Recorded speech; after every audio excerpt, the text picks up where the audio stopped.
she? What's her name? Where did you meet her? I don't want to talk about her. Let's talk about the weather. I met her at a bar. She shattered glass. We kissed against the wall. They called her quick.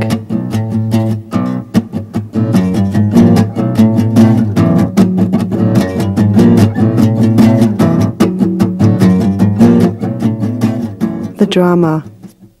Throwing the rest of the food on the ground. The liberation. Showering rice at a wedding. Whose wedding? Is she Catholic, Muslim, Buddhist, Jewish, atheist? It's a Bedouin wedding with platters of lamb hearts and olives. Are the women in the back performing for each other? Do I want to marry her?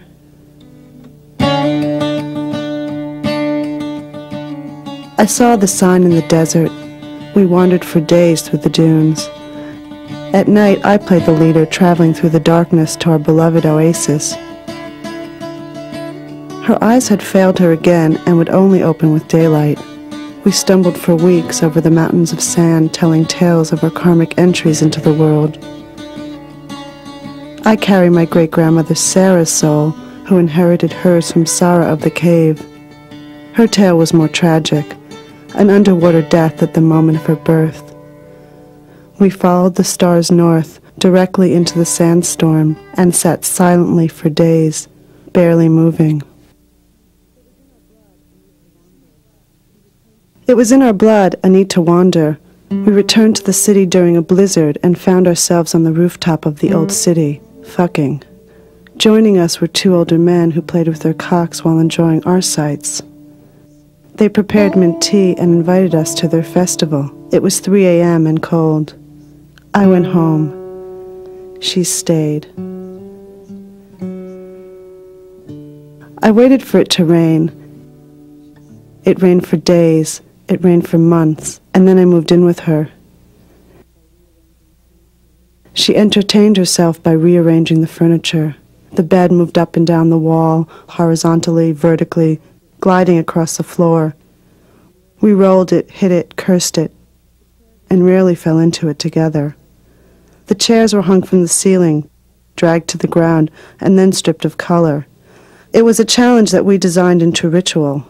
I too was obsessed by sparsity, placement, space, composition, balance, tension.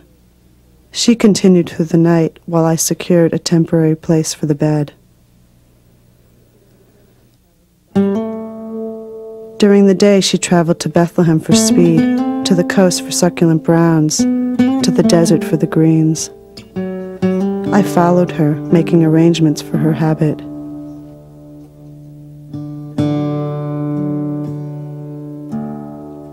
She said she smelled a hurricane looming.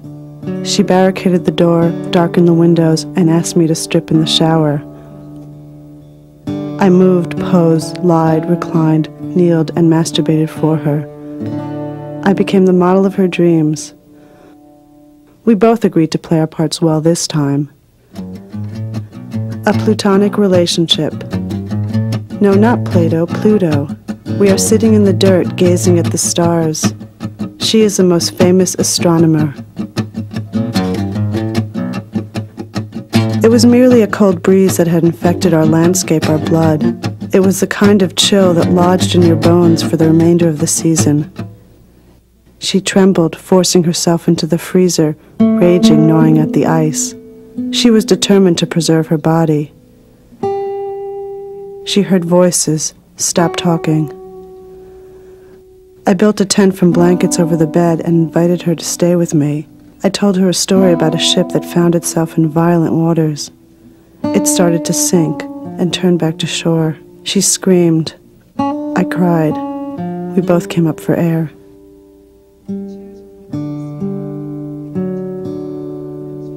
Wearing crosses of all sizes, she marched barefoot from store to store, returning home from the war successful with a booty of foreign goods. The calls began. Who is she? What's her name? Where did you meet her? Please pick her up. She's crying, twitching, ranting, looting.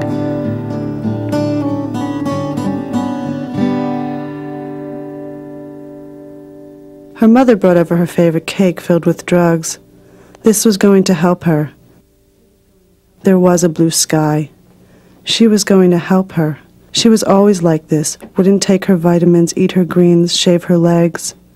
The cake was her favorite, vanilla bundt with apples. Her grandmother used to make it especially for her. It looked delicious and tempting. She ate it, forgetting about the cure. There was a potent stench. In the park, the men were hunting each other amongst the trees. They found her standing on an ancient tomb lecturing the sun. She twisted her body, spinning her bleach-blonde hair to the grave, crafting a dialogue between the date and style of her execution. She dared to read aloud the inscriptions on the stone. She missed a beat and squirmed as they escorted her to her new residence. She scrawled across my eyes, lay in my chopped hair, stamped my swollen cheeks. I paced the corridor, searching for her. I traced her steps, seeking out her scent. I was caught by surprise. I found her lost. An evacuated presence, nourished on poison.